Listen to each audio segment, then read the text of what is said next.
back to the Babylonian thing because I've got bits and pieces of information that I've researched, but I'm sure a lot of people probably getting into this may not have the reference of Babylon. And also want to tie that up with something that you said in the very beginning, that this fairground was plonked into the mind or plonked into our consciousness. And I get the sense of, well, someone came and reached down their hands and plonked it into this space that we call. And this is... And we always have this idea of, well, it just was like that. But you're coming back to something very important. This may not have been like this, and it was plonked or created. And the story of Babylon is it was built by something, and then the kind of fringe information that I've read and found on my own goes even further and says yes, it was very much created as a distraction. So can you kind of just give us a little bit of background and then put it back into context in how you see things? Because that's really interesting. You're right. I mean, what I was saying is that in my idea of it was that it was built. I mean, if a fairground comes to town, using that analogy, that somebody comes to town and assembles and erects and builds with a purpose. And even in Britain now, in the 21st century, we still have fairgrounds coming to towns with a purpose. To make money. Yeah, in this area, it is money making now. They're based on, there's an historical thing going on with the fairgrounds. They came to town to hire people, to embroil people within the farming trades and the other trades in this, especially in Britain in the sort of medieval period. And that's why a lot of the fairs are still coming to the agricultural towns now. They're still carrying out the act of hiring and firing, or hiring trade, and whereas now they come to for the kids to go on the rides, which is slightly different.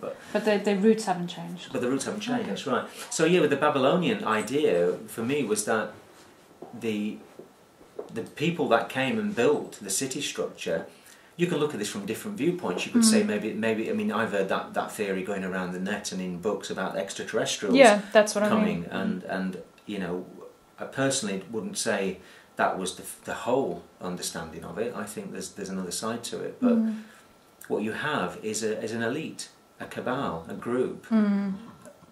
Probably a priesthood. I mean, priesthoods erected temples and structures guided by unseen forces, use slave labour to build the temples, which is no different to the temples and effigies that we have of the modern world. Shopping centres and the money system. Yeah. It's exactly the same.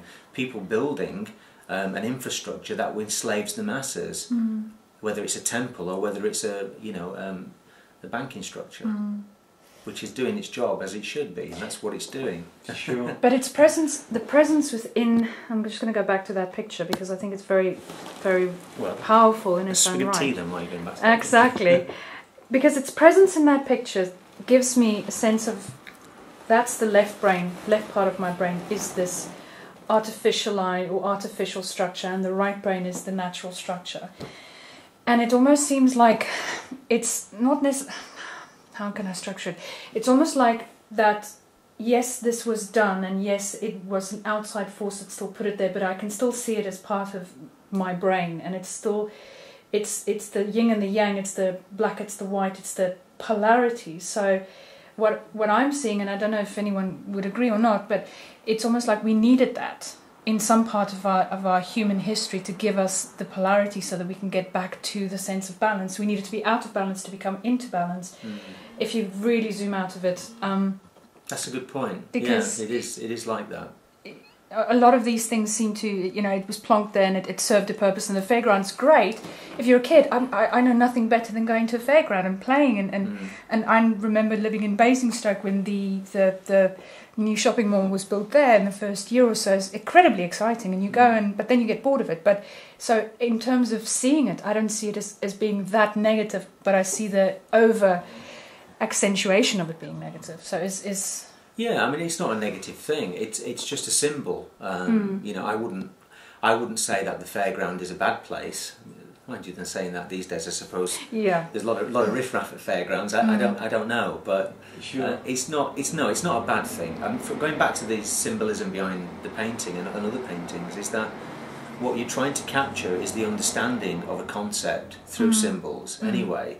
And my fairground is not really a fairground as such. It's more of an analytical, very naive, and there's better painters painters than me out there in terms of technical ability, but the energy of the painting and the idea of the boxes, which relate to putting people in boxes, and machinery and structure, is not necessarily a clear ideology of a fairground in that sense. But what I liked about the fairground more than anything else is that as a symbol, it acts as a form of distraction, whether you like it or not, whether it's negative or positive. It's the distraction that's important.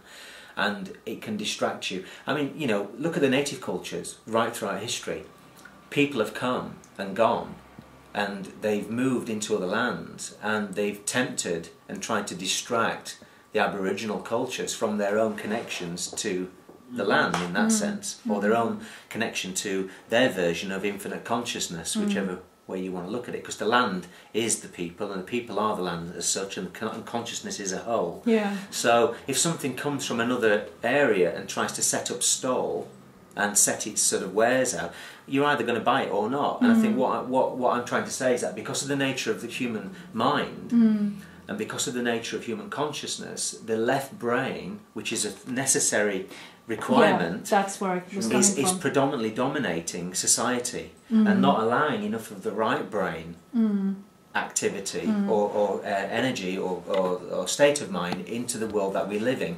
And a classic example is, you know, the overzealous curriculums in schools that are based on analytical learning structures and not on other things that could open up the children that are studying at those schools into right brain activity, which when you go to a school these days, and I remember going to a presentation many years ago, one of my children, you know, and listening to the teachers present what they were going to do for the year, not one of it related to right brain activity. It begs the question, you know, when do the children start to, or when do they allow, I should say, there's a better word of looking at it, when are they allowed to actually do this, when are they allowed to actually activate right brain activity in school time? They do a lot of it outside of school, but then again, if you look at the equation of coming back and watching television and doing all the other things that we did as kids, they're all still distractions. So ultimately, at the end of the day, the fairground's bigger than what you think in that sense. So to keep the fairground analogy going, which I think is a brilliant one, if you decided to turn around and walk out of the fairground, you personally, where would you like to go if you're not experiencing the fairground? Wherever the flow took me. Sure. Because while ever you're in the fairground, while ever you're in the world of distraction, you can go with the flow. Sure, you can go with the flow and you can find yourself in another corner or another nook and cranny of the fairground. You can find yourself at another ride. There's one ride, another cul-de-sac, another ride, and then there's something else over here. What I'd like to go is where most people want to go deep down in their heart, and that is home. They want to have that sense of home. And home is not necessarily the bricks and the mortar and the roof that they're living under. Or the home that some people talk about being the stars or something like that. That's right. It's not necessarily out there, it's in there. And the only way to get there is to switch off on one level, to switch off from all the distractions around us. There is no real answer. There's only the only answer is the one that you have for yourself. And but the common ground and the unity is that if most people eventually see the fairground, the global casino, and the political structure and everything else around them as being detrimental to the human soul and the human spirit, then it may well be the turning point where people turn around and leave the fairground, maybe in dribs and drabs first of all, and then eventually more of an exodus.